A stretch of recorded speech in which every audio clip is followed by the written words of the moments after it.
Sustain Networking podcast promotes entrepreneurs, startups, authors, business experts throughout the world. Available on all major podcast platforms. I'm Tom Reaoch, an American known as the King of Networking, connecting people and speaking from my studio in Vinhedo, São Paulo, Brazil. And today we talk with Pamela Brinker. She's joining us from Colorado Springs, Colorado in the United States. Pamela Brinker is an author with over 30 years of experience as a psychotherapist. Her book, Conscious Bravery, Caring for Someone with Addiction, teaches readers how to train in bravery. With solid concepts, tools, and practices, readers learn then use bravery practices that work. Pamela, you promote addiction and mental health awareness. Is asking someone to be brave easier said than done? I am so happy to talk with you today, Tom, so thank you. And yes, we are all born with the seeds of bravery, but consciously growing them is required for skill building in conscious bravery training. So when we care about someone who struggles in the wilderness of addiction and mental health challenges, we parents and loved ones struggle too and lose hope at times. And that's what this book is about. Conscious bravery is about regaining our hope through our awareness and our action, the primary things that we can control. So we can make a difference in the lives of those who struggle with addiction, but we start with ourselves. And many times the call to someone who is addicted, that comes suddenly, that people don't sort of delve into that. It can come as a surprise. Absolutely. And the shock and overwhelm we parents and those who care about someone with addiction and mental health can be devastating. And so our bravery has to become instinctual. And we develop those skills with some anchors in bravery training. And I teach what those anchors are in this book about conscious bravery. You know, we befriend all of our feelings, not just the happy ones.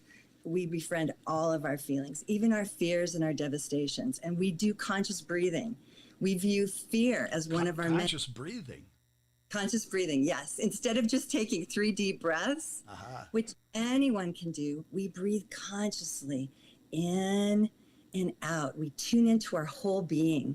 We tune into what's happening in our hearts, what's happening in our bodies, what's happening in our intuition, what our intuition is telling us, what our soul is telling us, what the energy around us is telling us. That's what I teach in a chapter called Whole Being Awareness. So that gives us time really to see ourselves, to hear ourselves, to feel ourselves. Beautiful. You've got it. And that's what I hope anyone I teach or anyone who reads this book will get. That we have to tune into ourselves first to know what to do to help in any challenging situation or any crisis. Well, unfortunately, I've seen that in crisis, we turn on the reaction mode. And many times we just come out with a solution and we're not really sure what the problem is. You've got it. Yes. So we parents and loved ones who care about someone with addiction have to consciously learn tools, and we need them to become embedded in our beings so that we can calm ourselves down, think clearly, get out of the primate brain and get into our prefrontal lobes to be able to make clear, conscious choices about what to do to help or not, to pause and relax and wait, see what happens, or to spring into action. And as parents or as friends of persons who are addicted, this is a multicultural thing. This is everywhere in the world. This is not in one place. We are amidst a challenging and even horrible drug and mental health crisis all over the world. And it's devastating. Every day in the news, you see that people are dying from overdoses and they're taking their own lives. And so we've got to learn how to respond as a culture, as individuals and collectively. And so that's another chapter in my book, that we've got to become more comfortable with asking for help. Right. To turn to one another with authentic connection and to rely on something more than ourselves, to God, to the universe, but not just that. That's only one solution. We've got to have it inside of us. So we have to know ourselves so well that we know, okay, this is the time in a situation where I'm tempted to react, as you were saying. Right. But instead, right now, I'm going to consciously make a choice and look at all of my options and reset.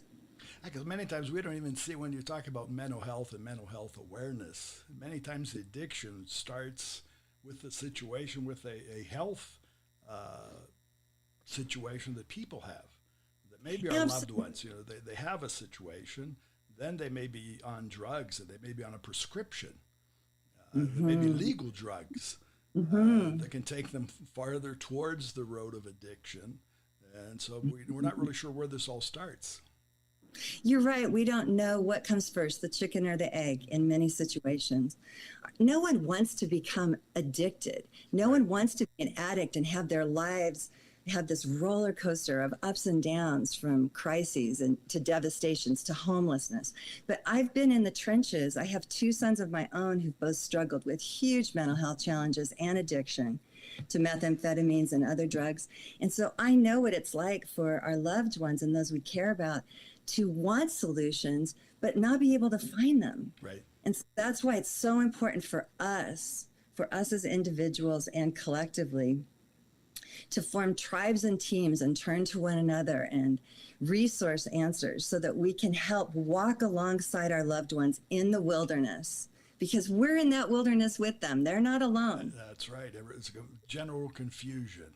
So your book it's sort of a handbook to parents or to loved ones wanting to help their loved ones. Yes, it's basically a handbook, a guide. It's a shining light to give answers to what do we need to do to take care of ourselves, to help those we care about in the wilderness of addiction. Well, very good, Pamela. Unfortunately, we're coming to the end of our time. I want to thank you. I want to congratulate you for what you're doing. Because the steps that you've taken show bravery. Well, thank you. It's an honor to walk alongside my loved ones and to help others along their paths. I'm sure everybody's going to really learn and be able to apply and take things forward and be a better world out there. Yes, we can plan on that and hope for it. Yeah. So for our listeners, you can find more information about Pamela Brinker. That's Pamela, Pamela, the last name Brinker, Brinker. You'll find her on LinkedIn, and information about conscious bravery on her site, which is www.bebrave.us, as well as on Amazon. Cafe Networking is brought to us by Focus MI Market Intelligence, an agricultural market research specialist in Brazil. More information on their website, www.focusmi.com. Thanks for listening. Until the next time here at Cafe and Networking Podcast.